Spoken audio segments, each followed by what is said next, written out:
Welcome to the Gear Garage Live Show. This weekly YouTube show covers whitewater rafting, river safety, oh God, I lost my paddle, gear, and anything else Zach feels like rambling on about. Well, happy Tuesday, everybody, and welcome to the Gear Garage Live Show. And this is a live YouTube show I try to do every Tuesday at 2 p.m. to talk about things I want to talk about, but also answer questions. And we have some good questions this week, so I'm going to get right into it. I have an agenda for today, and it's right here. First, I want to talk about the online courses that I've done. I don't talk about this very much, and I don't think people even know we've done it. So I just want to take a second to chat about it. It's sort of a promotional. This is a commercial for something that I've done. I'm going to share with you here. A lot of you know that I have this YouTube channel. I do a bunch of videos on the YouTube channel. And we also have a lot of videos on, like, I think it's a pay for an online course. And the idea is using the online course software as it's very organized and it's very thought out. And it's not just me rambling on a video. It's not just me getting behind a camera and saying, hey, here's some stuff. There's actually lesson plans behind everything. We've been very thoughtful about it. My friend Nick helped me with it a ton, get it launched. And a lot of the videos are Nick talking. He wrote a lot of the lesson plans with me together. And some of the videos are me, some of them are him. And the nice thing about this format and this way of doing learning versus just watching some YouTube videos is that it's organized. It goes in an order, and it's been very thought out. And when time goes on and things change, which my opinion changes, equipment changes, techniques change, I learn something new, I update the course. I can't go back and update YouTube shows I did 4 years ago, but I can go and delete videos and put new ones up or add content as we go. And this is also, like, people have also asked me to make a catalog of all the YouTube videos to, show people the order to learn. And unfortunately, there's not an easy way to do that. It's just, I can't just catalog them somehow magically. This is a better way if you want to learn how to do. We have 3 courses. We have a full online rowing course. It's massive. It's really comprehensive. It's $400. We have a small version of that's like $95. And then this is the one I'm promoting today because I'm working on it right now. Our Foundations of Swiftwater Rescue. This is like the knots, the anchors, the mechanical advantage system, some things you should just know. This could be, you should always do hands-on training. There's no substitute for hands-on training. But if you're not going to go spend 3 days and be in a class somewhere and you just want to be at home and tie the knots and hear some discussions, this is a good substitute. That's $25 and it'll live forever. Like, you can refer back to it 3 years later. Like, you can log back in. I'm not going to take your login away. So it's a way to refresh yourself on a lot of things. And I'm just going to kind of go through here real quick. There's just tons of videos. Here's an example. And the other thing about Gear Garage videos is like 1 4-minute video or 1 10-minute video. Here, it's nice to break it up into like bite-sized chunks with some text in between. The other nice thing about this format, let's see. Here's another one. Oh, this is locked. I have to, oh man, preview. Sorry, why is that locked? Anyway, the nice thing about it, an example would be for our gear kits is I can add PDFs. I can add pictures and not just photos. I can add text to this. And so I can kind of put things, this one is just one video, but if you look at Oar Boat Flipping 101, there's a handful of videos about different things all in one place with examples and quizzes. So there's just tons of information and like bite-sized morsels with text in between. It's just a much cleaner way to lay it out for anybody who wants to learn. So anyway, this is a promotional thing. That's something I've been working on. I just added a section on the transport hitch. You probably have noticed if you watch Gear Garage, I've done some videos on Gear Garage recently about the transport hitch. And a lot of times my Gear Garage videos are like the first draft or like the practice run. I put that on Gear Garage before I do a more refined version of it for the video. So I just did transport hitch videos, and it's here online as well. And then right now I'm in the middle of a vector pull section. And so this morning I taped this vector pull video. And so I continually expand this and make it bigger for those of you that want more education. Again, this rescue part is $25. It's not terribly expensive. So there's that. That's my little promo for something I'm doing. and let's get on to answer questions. So the first one more thing, Dave, thanks for being a member. If you want to be a member, it costs like $2 a month. Sometimes I put up videos for members only. I haven't done that for a while, but sometimes I do. So thanks, Dave, for being a member. Appreciate that. And if you have questions throughout the show, just put them in the comments and I'll get to those questions as well. So with this one, hi, Zach. I've heard you talk about having good river shoes on many episodes. I've worn Keens for years on day trips and short overnighters. However, the amount of sand I get in them on the lower salmon this year over a 6-day trip caused a lot of uncomfortable rub spots. Plus, if I needed to get out mid-river or walk to a scout, I needed some better stability. What are your recommendations for brands? Are they typically brands you need to wear socks with? Thanks. So shoes are tough. That's why I just say get good shoes, and I leave it to you to figure out. That's the disadvantage of sandals. Sandals get rocks in them. Shoes get rocks in them too. Like if you get a rock in a Keen, you can kind of like sometimes twist your foot and the rock kind of comes out. If you get a rock in a shoe, you got to take your shoe off. I'm of the opinion that shoes provide better protection for your feet. That seems pretty obvious. But also, if you want good grip, back in the day, not Kings, but Chacos had the 510 soles. They were amazing. We all wore Chacos because you could jump rock to rock, no problem. But they stopped having that sole. And there's not really any really good soles on sandals anymore. I think the Bedrocks are actually pretty good, but they're just strap-on flip-flops. They're pretty minimal. And I think I wouldn't recommend Bedrocks, but the grip on rocks are pretty good. The only way to get good grip onto rocks is with shoes that have some sort of 510 rubber. And so most of the people I know have been wearing Adidas mountain biking shoes. Adidas bought 510 a number of years ago. They sort of discontinued their boating shoes. There was a thing called the 510 that was super awesome. There was a canyoneering shoe that was super awesome. And they just sort of focused on mountain bike shoes. I have a lot of friends who wear mountain bike shoes. Let me see if I can pull this up here. Let me see if I can, let's see, get rid of this and then share this screen. Let's see. Sorry, everyone. I'm talking to myself as I get ready to share a screen. So I'm going to talk about Adidas mountain bike shoes. And, I think the ones, let's see, shot mountain bike. Let's see if we can find them. Not all the mountain biking shoes work. This is the one that a lot of people have for kayaking. They're kind of high tops. I have a hard time getting these on and off. It just takes a while, especially the dry suit. I have to bend over a lot. I'm not as flexible as I used to be. But these things are pretty rad for gripping onto rock. And most people can kayak with these. These would be fine on the river, I think, rafting. I think if you were to go buy shoes, that's probably the best thing going. There's a low top version that I think could also be pretty good. I mean, look at that sole. I'm pretty sure they call it stealth rubber now, but it used to be called, it says stealth. It's the stuff. This is a great shoe for jumping around on rocks. Fairly easy to get on and off. I'd probably go with this. I bought these really cool Adidas sailing shoes a few years ago, and I have a few pair that I'm using now. When those all wear out, I'll probably switch to this unless something else goes out. The other classic option are Astral kayaking shoes, and I'd say like I have had a bunch of these, and I do have some. They wear out pretty fast. I think for me, the low yak I use for play boating because they're really flexible. They fit in small boats. I think the Brewer is just a classic. I mean, this is a great shoe. I don't think they grip onto rocks, and this is my opinion based on my experience.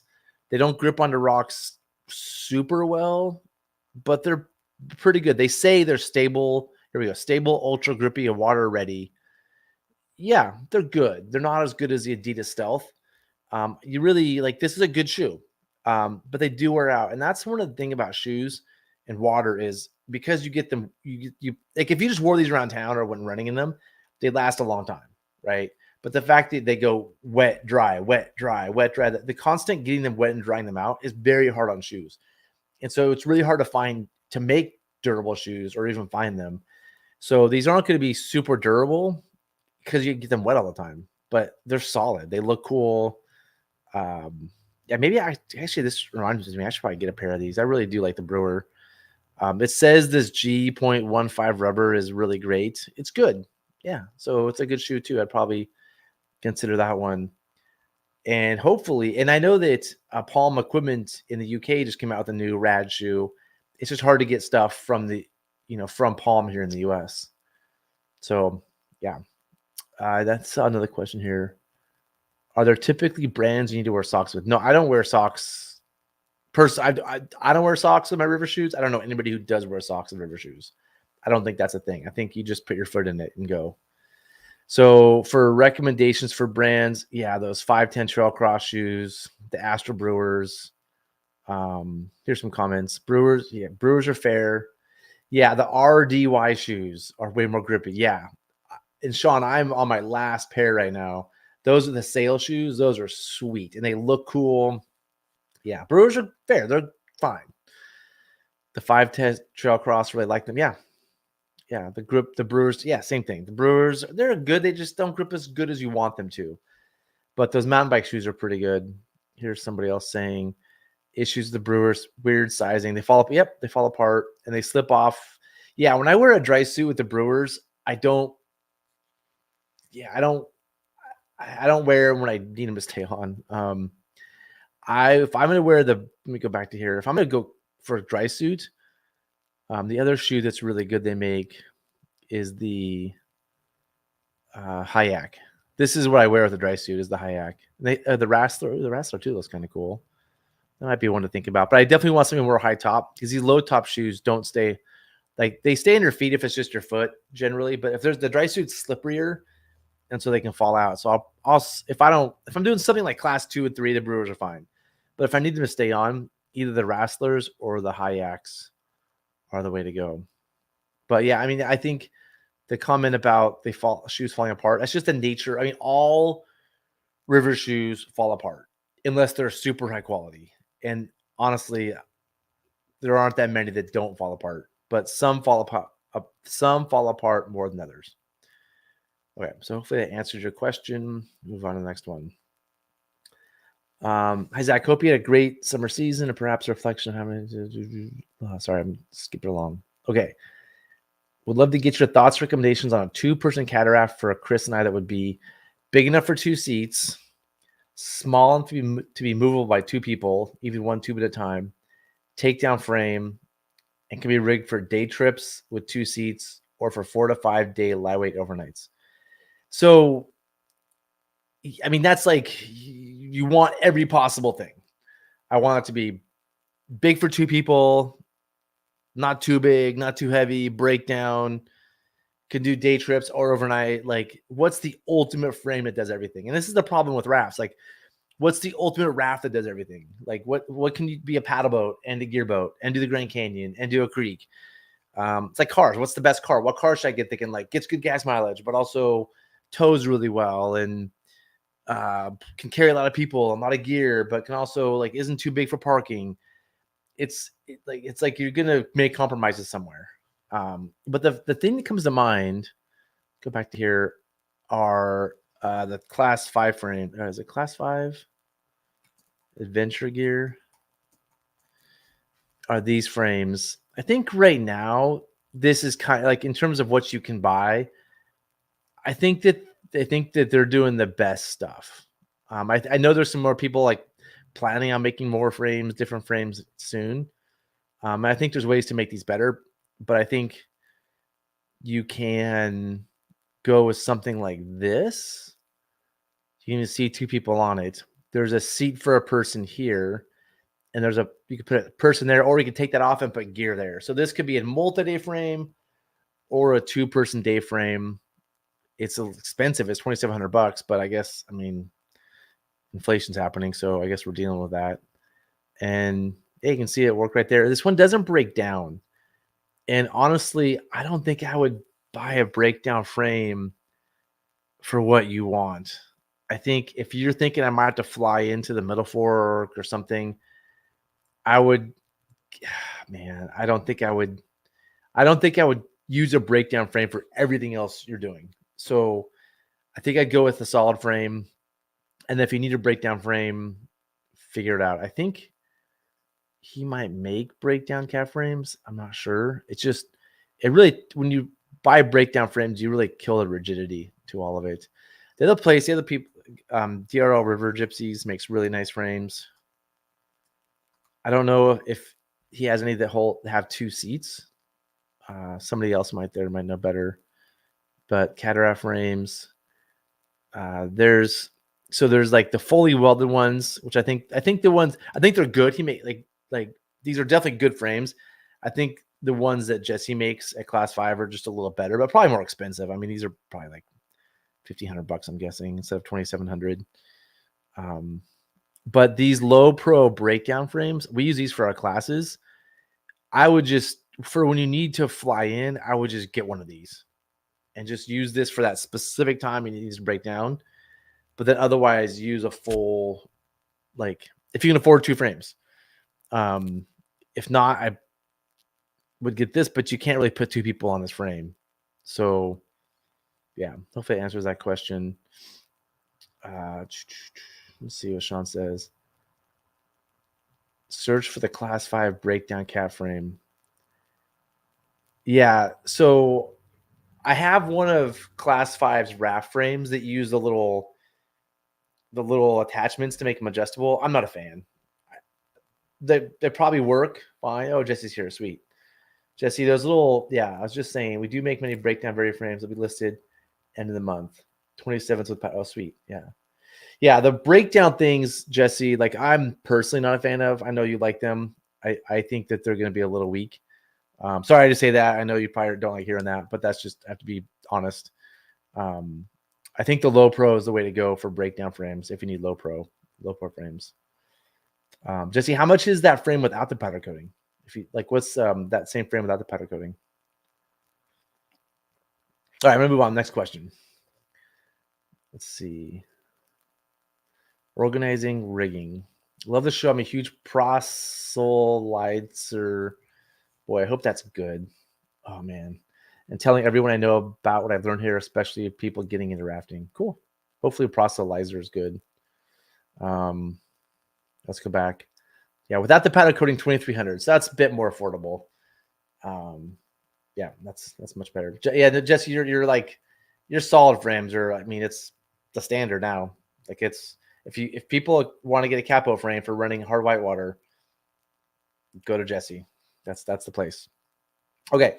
Anyway, I'm always looking for more efficient ways to do things. Right now, I roll my cam straps like this and throw them in a mesh bag. This certainly beats the squirrel's nest of unwrapped straps in a bag, but do you know a better way? Yeah. If you're looking for more efficient ways to do things, don't do that. That's like work. I'm not sure why you would do that every time you have to undo it every time and then redo it when you're done. I would just not do that. Just throw your straps in a bag and pick out the ones you want. I already know the problems. All your straps are the same color. And so you probably have a hard time figuring out which is which. So I color code my straps by color. To me, black is 1 foot, orange is 2 foot, light blue is 4 foot, green is 6 foot, navy blue is 8 foot. That's how I do it. And I can just pick the one I want. The reason you have a squirrel's nest of unwrapped straps is because you have a bunch of long straps. And my advice here to keep things efficient, and this is what I would do, is don't have any strap longer than 8 feet. And don't have many of them. Have most of your straps be 6 feet. Don't have your 20-foot straps, your 15-foot straps. If you need a 15-foot strap, just grab 2 8-foot straps, right? Don't have a bunch of 15-foot straps. It's just confusing, right? It's not that hard to turn 2 8-foots into a 15-foot if you need it. How often do you need just 15 feet? That's why you get the squirrel's nest, is because you have like 15-footers, 20-footers, 18-footers, and they're all connected. If you just have a bag full of 4s, 6s, and 8s, you just grab, like they don't get squirrel nested, and then you can make any length you want. Like if you can make a 12-foot strap with 2 6s. You can make a 14-foot strap with 2 8s, or a 8 and a 6. You can make a 30-foot strap with 5/6s. Like you can add straps together.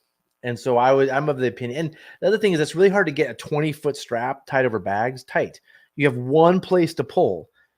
It's nice when you're rigging bags in to have two buckles so you can pull over here and pull over here and get it super tight. Having a 15-foot strap just rigged over everything with one attachment point is just, I think, inefficient. So my answer would be don't do all this extra work. I will tell you one thing. I've seen people do what you do. They make a little thing like that. I will never, ever, ever do that. Ever. Like that to me seems like a mass. I could like spend that time learning learning Spanish. Like that just seems incredibly inefficient, a waste of my time. So yeah, I would just not do that. Yep. Okay, here we go. Jay's got a comment. I found over many years that 9-foot straps are the most versatile. 90% of my straps. Interesting. I think the 6 feet's the most versatile. I would say like not 90%, 6 and 4. I mean, 90% of my straps are 6 and 4. And light blue is 4, green is 6. It's just easy to know what you're getting. I mean, the most versatile strap is 1 foot. I mean, you can just, if you need a 10-foot strap, you just grab 10 1-footers. That's the most versatile strap. 9-footer. What if you need, like, Jay, what if you need a 4-footer? Do you grab a 9-footer? Like it's too long for a lot of things. So, I mean, that's cool, but I would say I wouldn't make 90% of my straps 4 feet. Let's say 5 feet, and then just put 2 of them together for a 9-foot. Yeah, and also a bunch of 9-foot straps. That's kind of the length where you start getting the squirrel's nest. All right, Jay. Like past 8 is where they really start to tangle when they're in a bag, or in a bucket or whatever. Color-coded straps is the way. Yep. When I'm bored, I strapped 1 6-foot all around the other 6 feet, then can pull. I'm not sure what that means, but yeah, it's a bummer because NRS. I mean, most people buy NRS straps. That's just like people think. I mean, they're actually like it's like Kleenex. NRS straps are like Kleenex. Like it's just what they are. They're not even cam straps. They're NRS straps, and all NRS straps are pretty much blue, and their size is on the strap, and their branding NRS is on their strap. I'd much rather have color-coded straps by length than a bunch of blue straps that has NRS 6-foot, NRS whatever. Yeah, and that's a great idea. Yeah, just color code the buckles. That's a good idea too. Yeah, see a lot of people do that. Okay, next question. Jookla gotta go. Saw this new toilet system from Jookla and wanted to get your thoughts on it. It's significantly cheaper than some of the other options out there and seems to like it would work well for smaller groups. The Jookla gotta go. That is so interesting. What is this? Okay, I gotta Google this because that photo's not big enough. Got to go. Jookla gotta go. Okay, here we go. Let me bring this up. This thing. $251 for the eco toilet. What's a chemical toilet? What's the difference? Oh, it separates solids from liquids. The Jookla Gotta Go toilet gives you all the options. Superior to other chemical toilets in that it doesn't fill up a solids tank. In that it doesn't fill up the solids tank with urine and flush water. Interesting. It lets you use a bag. Huh. My impression, my first thoughts is it looks like it's hard to rig into a raft. Like there's not good rig down points. I like that the toilet seat is attached. It's not like a separate, last we talked about that STG toilet the other week that had like a separate box for the toilet seat that fits on top. I like it's just one system. It looks cool. If I was doing, I can just already look at this and tell you now, I just feel like this might be really good for like city living, like car camping. It just seems like a lot of things that can break to me, like a lot of just parts. And the capacity, looks like there's a poop capacity and a pee capacity. And I'm not sure you can clean this in a Groover dump station, like a scat machine. I'm not sure that this fits in a scat machine. I have no idea. So It's $250. It looks to be adequate. It looks smart. Oh, there you go. You can. I want to go back. Here you go. It has a poop and pee spot. Oh man, where did that photo go? But my here we go. That photo right there. Like that's interesting. You can poop and pee. Yeah, and who can make it in that hole? I mean, honestly, there's gonna be some cleaning up. Like I'd rather just have the whole hole be a hole, right? Then you don't have to aim so carefully. That's a tough aim right there into that hole. So poop's gonna get on the side, and then somebody's have to clean it. And yeah, it sounds gross. So my thought. So my what I like about it is it's just one little package, $250. Cool. What I don't like is it looks like a lot of parts that can break. I bet it will break. It's tough to rig in a raft.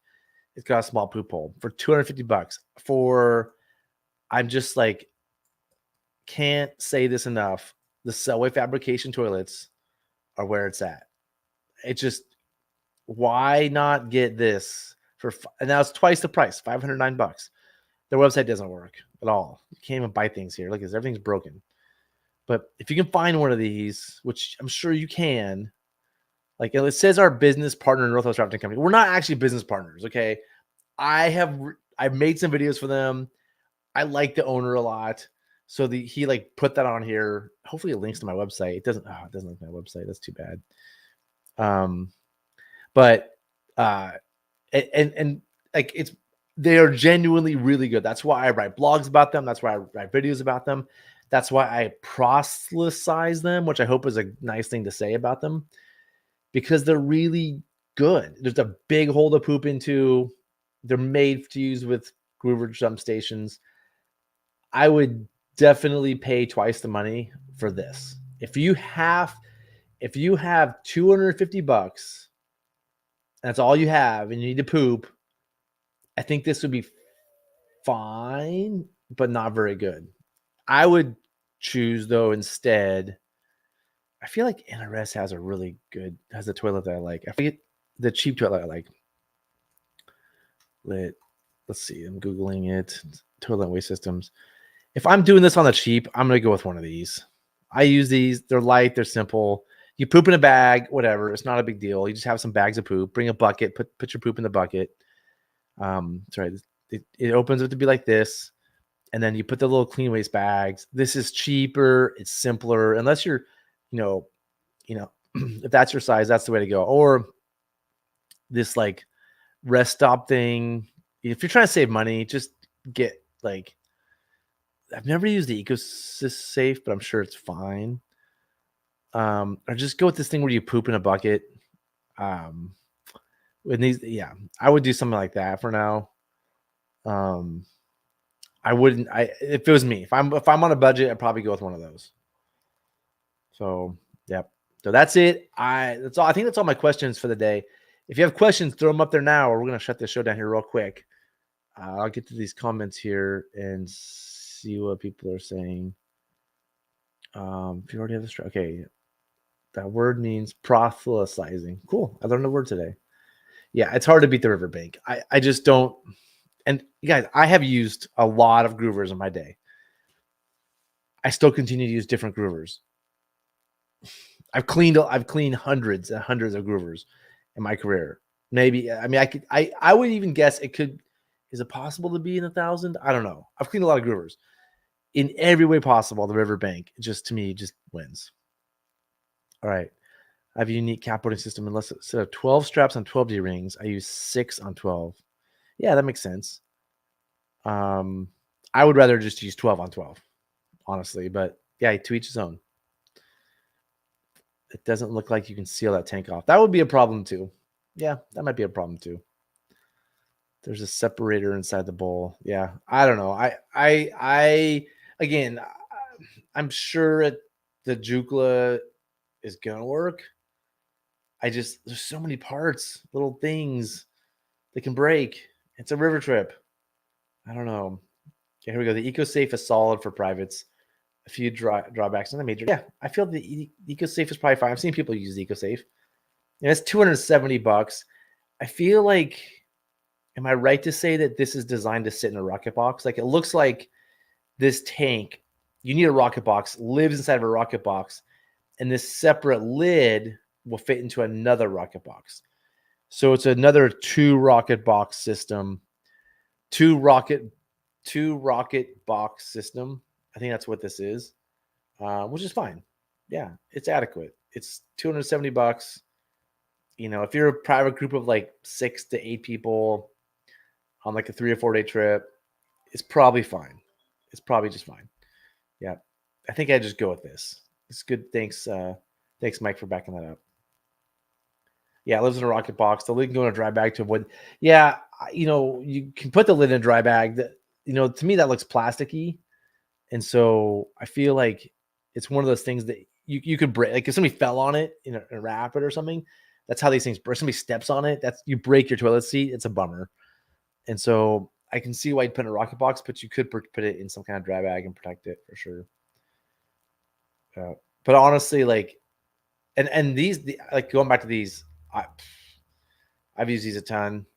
Simple, cheap, easy. I'm a massive fan, but it's worth the extra money. Just get the Subway.